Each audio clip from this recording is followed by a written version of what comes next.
This is Tim from YourSixGaming. Today in this video I'm going to show you how to turn off your lock screen on your iPhone.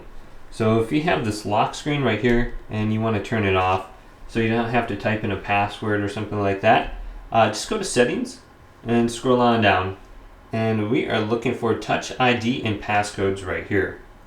Select this and then go on down, and there will be an option right here to turn on or off the passcode. So we can just choose turn off right here. Now to turn it off, you're going to need to disable your fingerprint if you have one.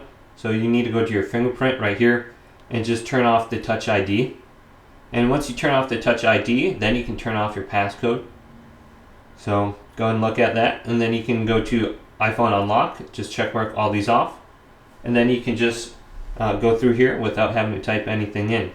So hopefully this video did indeed help you out. If it did, leave it a big thumbs up and subscribe to my channel down below for more technical videos coming up next on Your Six Studios.